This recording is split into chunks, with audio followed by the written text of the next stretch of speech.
जिस दिन सैलरी मिलती है तो पता ही नहीं चल रहा है। अब कितने भी समझदार हो, बढ़िया एक एक नोट गिन गिन के लाने और तब भी लाने से कम हो जाए, वो फलाने को पता ही नहीं चले कि कहाँ गई, कैसे कम गई। प्रेम से बोलो, आती है ना। इस कला को आप लोग बखूबी इससे तो अच्छी तरह से सिर्फ बचत है तो ज्यादा तो नहीं है, साल में 2 बार 1 बार इस कला का प्रदर्शन वैसे करते रहते होंगे, लेकिन थोड़ा अच्छा एक बात और कहें आप लोगों से, जो व्यक्ति धर्म या किसी तरह से धर्म जो कमाता है तो शास्त्र कहते हैं अर्जित धर्म से 10वां अंश जो है वो दान के लिए होना चाहिए। तो आप हम ये थोड़े करें कि चोरी तो बहुत बुरी बात होती है, ये तो कला है अपनी अपनी। कोई फावड़े चला करके कमाता है, कोई कलम से सिग्नेचर करके कमाता है ना। तो कोई कैसे कमाता है, कोई कैसे कमाता है, आप लोगों की भी कला है। अब आप लोगों से ही पूछे कोई, भैया पति की नजरों से चुरा करके नजरें कैसे पैंट तक पहुंचना, जेब तक पहुंचना, उसमें से पर्स निकालना और बाम से गिने गिनाए पैसा और बाम में से निकाल करके और अपने आप को सही साबित करना, ये छोटी मोटी कला तो नहीं है। प्रेम से बोलो। तो आप लोग भी ध्यान रखिए, कमाई का 10वां हिस्सा है तो ज्यादा की कोशिश करने की जरूरत ही नहीं है। थोड़ा थोड़ा गोपियों भगवान कन्हैया की तरह बोले माखन का बल, कुछ आप धर्म की कमाई, कुछ अपने हाथों की कला और कुछ और प्रयत्न के द्वारा थोड़ा थोड़ा सब जन मिलकर के करेंगे तो ऐसी कथाएं हर बार होती रहेंगी। प्रेम से बोलो वृंदावन लाल की। मनु महाराज के दूसरे पुत्र प्रियव्रत महाराज, इन्हीं के वंश में अनेक राजा उत्पन्न हुए हैं। सुखदेव जी कहते हैं राजन परीक्षित, इन्हीं के वंश में भरत नामक पुत्र उत्पन्न हुए हैं। निष्कंठ राज्य किया है धर्म के साथ। चौथेपन में मोह का परित्याग करके घर को छोड़ करके जंगल में वास करने लगे। हिरण के मोह में फंस करके जीवन की अर्जित समस्त तपस्या धर्म इनका नष्ट हो गया।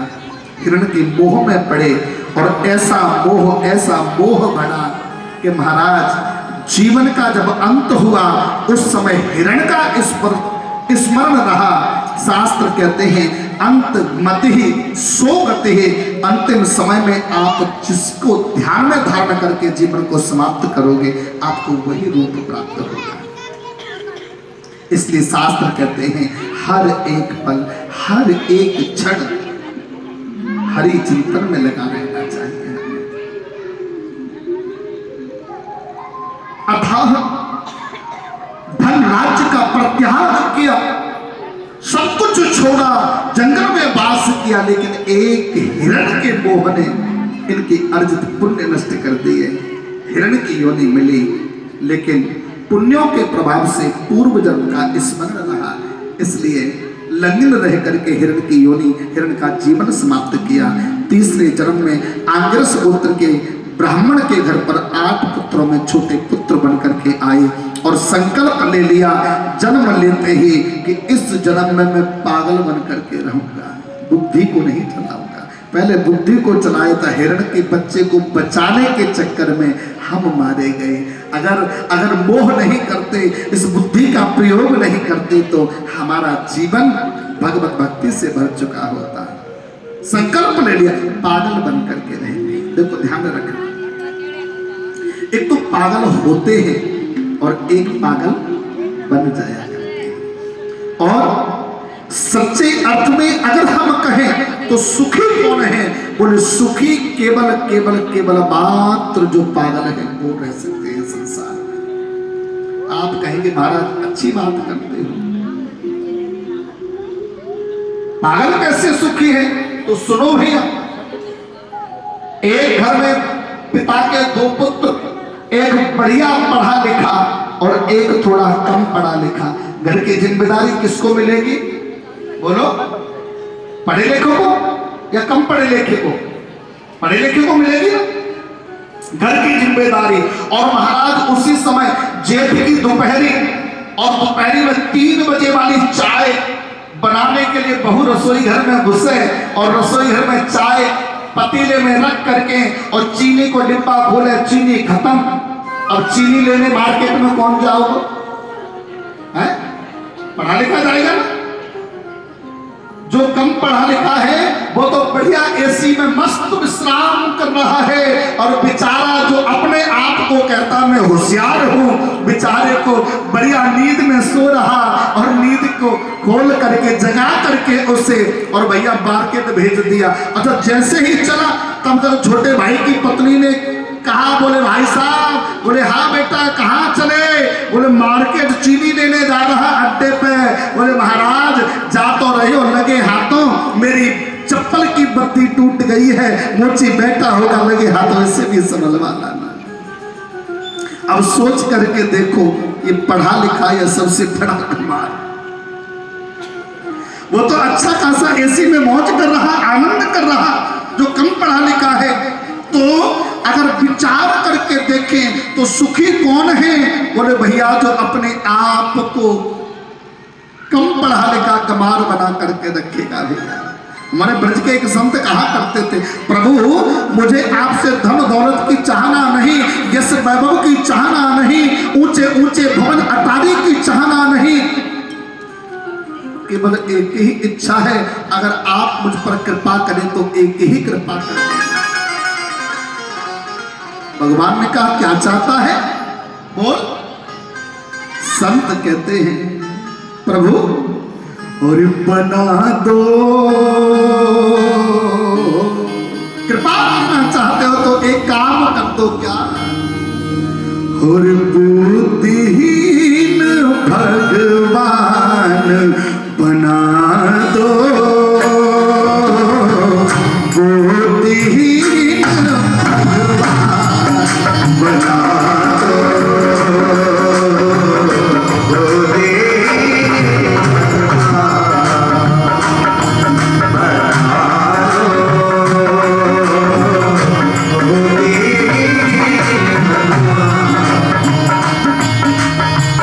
तर्क हमारा सारा हरि लो, तर्क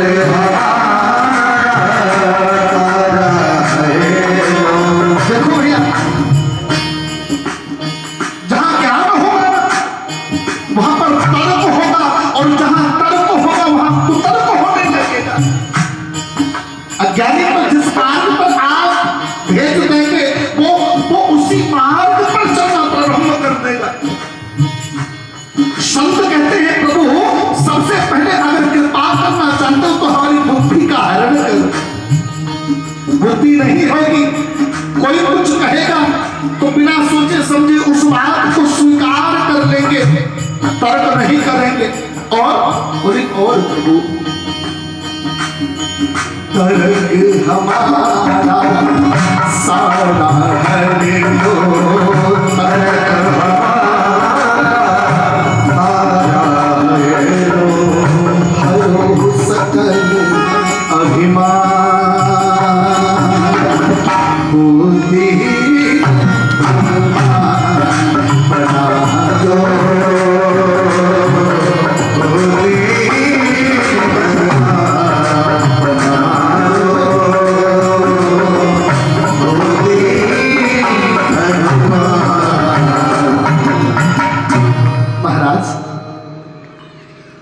पागल होते हैं, कुछ बन जाते हैं। पागल बनने में बड़ा लाभ है भैया। भरत तीसरे जन्म में आंगिरस गोत्र के ब्राह्मण के घर जन्म लेकर के पागल बन गए। कुछ बड़े हुए, काम पर लगाया, घर वालों ने कोई काम ढंग से नहीं किया, घर से बाहर निकाल दिया। कोई भीलों का राजा, इसकी कोई संतान नहीं होती थी जंगल में, किसी ने कह दिया किसी मनुष्य की बालक की बलि दे दो, आपकी संतान होगी। ऐसे भी लोग हैं कहीं न कहीं। उनके कहने पर बलि प्रदान करने के लिए भक्त भरत को पकड़ा। भक्त भरत की रक्षा मां भद्रकाली ने जिनके सन्मुख बलि देना चाहते थे, भद्रकाली ने समस्त राजा सहित उसकी प्रजा को समाप्त करके भक्त भरत की रक्षा की है। लौट करके आए हैं भक्त भरत। जंगल में भ्रमण के राजा रहुगण आया है। राजा रहुगण पालकी में बैठ करके जा रहा। एक कहार के पेट में पीड़ा उत्पन्न हुई। आज राजा रहुगण मन में व्यथित होने लगा। 4 कहार पालकी चलाते हैं, एक के पेट में पीड़ा, पालकी कैसे आगे बढ़ेगी। भक्त भरत पर नजर पड़ी, भक्त भरत को पालकी में लगाया। भक्त भरत जब चलते थे एक एक कदम फूंक करके रखते थे, कहीं ऐसा न हो कि किसी जीव जंतु पर पैर पड़ जाए, न जाने कब पाप हो जाए, इसलिए देख करके चलते थे। महाराज पालकी में लग गए, बोले नहीं। भक्त भरत आज तक जन्म में जीवन में कभी भक्त भरत मौन चलते जा रहे।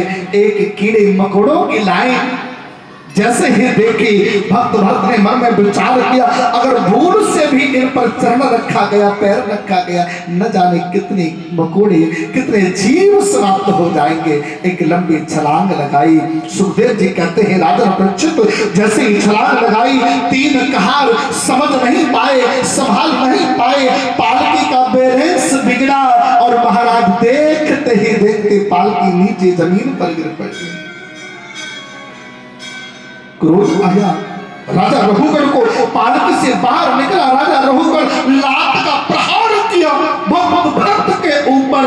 और राजा रहुगण ने कहा, अरे ओ ब्राह्मण, खा खा करके मोटा पड़ रहा है, लेकिन 2 कदम अच्छे से रखना नहीं आता। आज तक भक्त भरत नहीं बोले, लेकिन आज पहली बार राजा रहुगण के बोलने पर भक्त भरत बोले, अरे राजा क्या कहता है मोटा? हाँ, भक्त भरत पहली बार बोले, राजन तुम्हारी भूल है। इस शरीर मोटा पतला हो सकता है प्यारे, लेकिन आत्मा सबकी एक समान होती है। इस भूल का परित्याग कर दो। आप अभिमान से भर रहे हैं। राजा रहुगण से भक्त भरत कहते हैं, सुनो राजन, आप राज वेश में हैं, 4 कहार आपकी सेवा में लगे हुए हैं, आप अपने आप को शहंशाह समझते हैं। लेकिन सुनो राजा, ये पालकी किसकी है? बोले पालकी बांस और मिट्टी की बनी हुई है, और ये शरीर जिस पर आप फूले नहीं समा रहे, ये शरीर भी मिट्टी का बना हुआ है। ये जो चलने वाले चलते फिरते पुतले हैं ना, ये भी मिट्टी में मिलते हैं। तो फिर अभिमान किस बात का राजन? आज भक्त भरत कहते हैं कि ये 4 मृत्तिका के पुतले और चंचल नसील दिखलाते हैं, और मिट्टी की बनी पालकी में मिट्टी को लेकर जाते हैं। मिट्टी की बनी पालकी में मिट्टी को लेकर जाते हैं। मिट्टी की बनी पालकी में मिट्टी को लेकर जाते हैं। मिट्टी की बनी पालकी में मिट्टी को लेकर जाते हैं। राजन, यह तुम्हारी भूल है। इस शरीर मोटा पतला हो सकता है, लेकिन जीवात्मा एक समान होती है। अनेक अनेक उपदेश दिए, क्षमा करना, बहुत समय कम है, हमें कोई चिंता नहीं, हम 5 बजे तक भी बैठे रहे, लेकिन आप लोगों की चिंता होती है। महाराज सुखदेव जी कहते हैं, राजा परीक्षित आज भरत कहते हैं, आए राजा, छोड़ दे मोह को, छोड़ दे अभिमान। क्यों?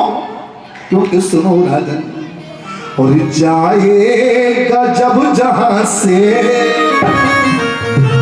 हो कुछ भी न साथ होगा,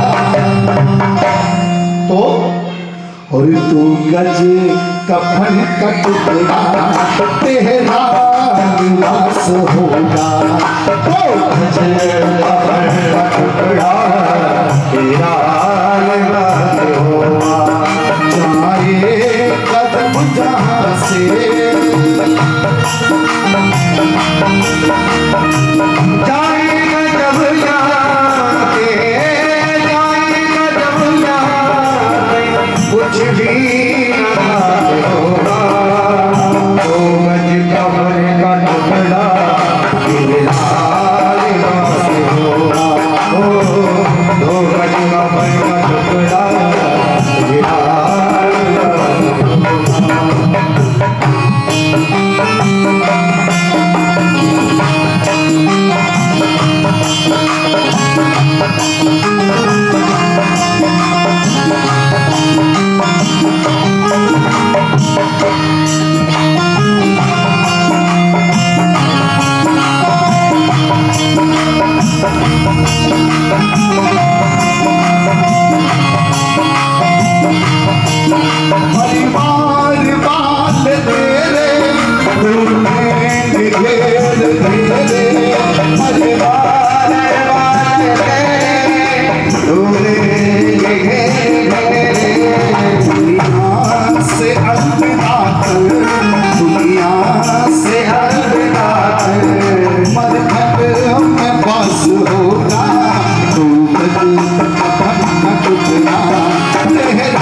इस संसार को छोड़ करके जाएगा राजा, तो कुछ साथ नहीं था।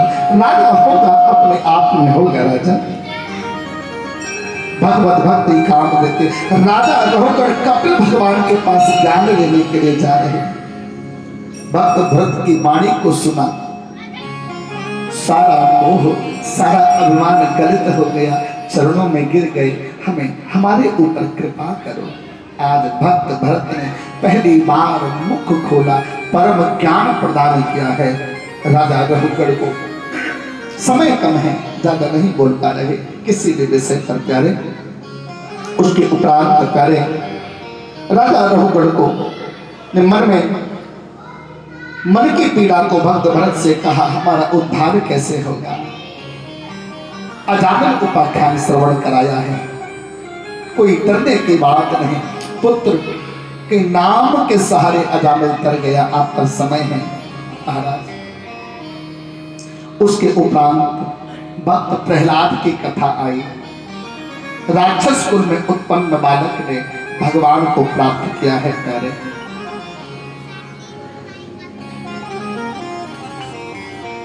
भक्त प्रहलाद राक्षस कुल में हिरण्यकश्यप के यहाँ पर जन्म लेकर के आए।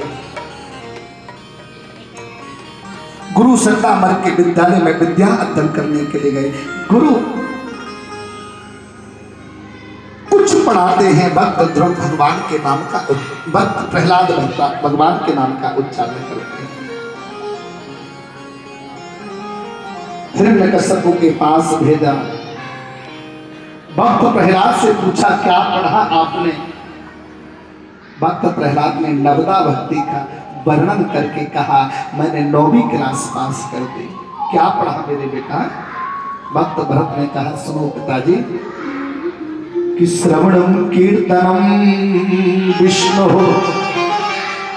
स्मरणम पाद सेवनम अर्चनम वंदनम दास्यम शंख्यम आदि निवेदनम।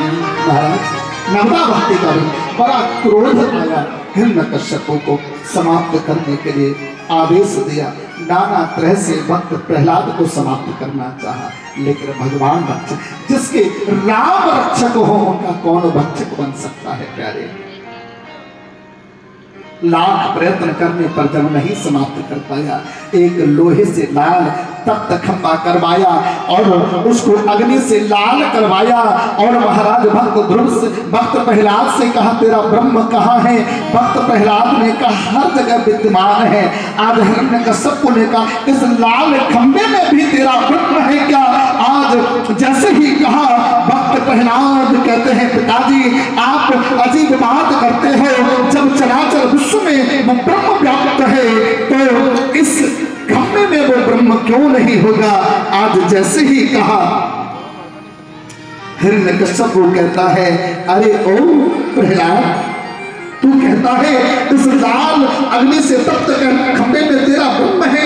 हाँ पिताजी, तो हिरण्यकश्यप ने कहा देर क्यों करता है, अपने भगवान से जाकर के भेंट कर भगवान को आलिंगन कर गोद भगवान को अपनी भुजाओं में।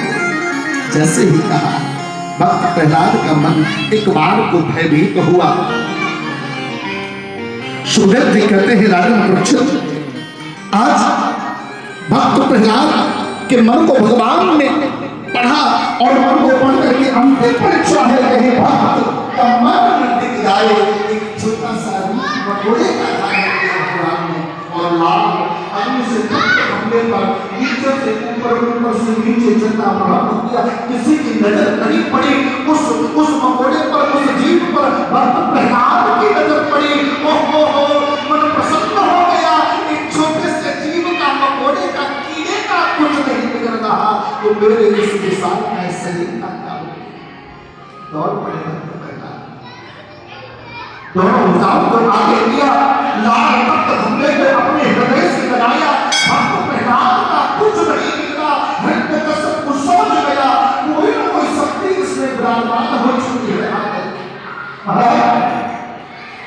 कोई शक्ति इसमें विराजमान हो चुकी है। आपस में एक ही दौर में हिरण्यकश्यप अपने आसन से उठा और सीधा उठा लाल तप्त खंभे के पास उतारे और लाल तप्त खंभे के पास पहुंच करके प्यारे अपना किनारा उठा करके और भगवान ने नहीं देते किनारा पहाड़ जैसे ही नहीं देते किनारा पहाड़ किया है प्यारे। आज तक ये प्रकट के प्रकट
आया हूँ। तूने कहा था न जिंदा से मरूं न मुर्दाओं से मरूं, देख मैं तुझे ऐसी चीज से मारने वाला हूँ जो जिंदा है और न मरी हुई। क्या नाखून न जिंदा है और ना मरे हुए। अगर परीक्षा करनी हो तो घर जाकर के करना, ऊपर से ऊपर काटोगे तो कैसे लगेंगे? कोई पीड़ा दर्द नहीं होगा क्योंकि मरे हुए। और जिंदा का प्रैक्टिकल करना हो तो थोड़े ब्लेड उंगली के पास मार के देख लेना। प्रेम से बोलो। तूने कहा था ब्रह्मा तुम्हारी बनाई हुई सृष्टि में मैं किसी से न मरूं, मुझे देख मैं ब्रह्म हूं। मैंने बहुत ब्रह्मा बनाए, मैं ब्रह्मा ने नहीं बनाया। एक एक वरदान को याद दिला करके हृदय विदीर्ण किया है। हिरण्यकश्यप का समाप्त करके इसकी आंतों को गले में डाल करके भगवान इधर से उधर भ्रमण कर रहे हैं। हिरण्यकश्यप समाप्त हो गया लेकिन क्रोध शांत नहीं हुआ। नारद के कहने पर भक्त प्रहलाद के द्वारा क्रोध शांत कराया गया है। भक्त प्रहलाद को आशीर्वाद दिया है भगवान ने। उसके उपरांत सुखदेव जी कहते हैं राजन परीक्षित, मन्वंतरों के का वर्णन किया है। गजग्राह की कथा आती है। ग्राह ने गज के पैरों को पकड़ा। भगवान जीवन समाप्त होने वाला था, आधा नाम ब्रह्म का निकला और ब्रह्म कृपा करने के लिए आए। गज का के प्राणों का को बचाया गजग्राह अवतार के माध्यम से। उसके उपरांत दुर्वासा ऋषि द्वारा प्रदत्त एक पुष्पहार का इंद्र के द्वारा अपमान हुआ है। दुर्वासा ऋषि ने देवताओं को साथ दिया, आप तेजहीन हो जाओ। भगवान संत के साप से देवता तेजहीन हुए। दैत्यों का प्रकोप बढ़ने लगा। भगवान के कहने पर समुद्र मंथन करा गया। समुद्र मंथन में महाराज 14 रत्न उत्पन्न हुए। अमृत की प्राप्ति के लिए देवता और दैत्य ने समुद्र मंथन किया, लेकिन दैत्यों के साथ धोखा करके मोहिनी के रूप में भगवान ने देवताओं को अमृत का पान कराया। देवताओं के साथ छल हुआ तो महाराज दैत्यों के राजा बलि के द्वारा इंद्रासन प्राप्ति के लिए एक यज्ञ किया गया। शास्त्र कहते हैं 100 अश्वमेध यज्ञ जो करता है उसको इंद्र का इंद्रासन प्राप्त हो जाता है। 99 यज्ञ राजा बलि ने की है। 100वां यज्ञ प्रारंभ हुआ। देवता घबराने लगे। सुखदेव जी कहते हैं राजन परीक्षित, आज देवता भगवान के पास पहुंचे हैं और भगवान से प्रार्थना की है। भगवान ने मार्ग बताया। देवताओं की मां अदिति के द्वारा महाराज एक प्रयोग व्रत किया गया। प्रयोग व्रत के माध्यम से पावर भगवान का प्राकट्य हुआ है और राजा बलि के द्वार पर भिक्षा देने के लिए पावन के रूप में भगवान चले हैं। देखो भैया, मैंने बहुत सूक्ष्म में ये कथाएं श्रवण कराई हैं। की कथा चलती है और चौथे दिन आनंद की कथा चलती है। चतुर्थे कृष्ण जन्मनी, तो कल चौथा दिन है कथा का और चतुर्थ दिवस में भागवत जी में पूर्ण ब्रह्म परब्रह्म परमात्मा श्री कृष्ण का जन्मोत्सव मनाया जाता है।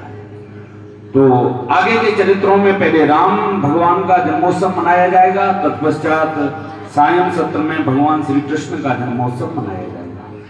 तो एक बच्चे का जन्मदिन होता है, संसार के बच्चों का जब जन्मदिन होता है तो माता पिता बड़े हर्षोल्लास से उसका जन्म दिवस मनाते, भाई गुब्बारे फुलाते हैं, टॉफियां बांटते हैं, बच्चों को बुलाते, भंडारा कराते हैं और केक काटते आदि आदि क्रम करते हैं। तो इस रघुनाथ बाबा मंदिर प्रांगण में कल जो सारे जगत के नियंता हैं, जगत के पालनहार हैं, संहार करता हैं, ऐसे भगवान श्री कृष्ण का जन्मोत्सव कल की कथा में मनाया जाएगा। बड़े ही आनंद का दिवस रहेगा।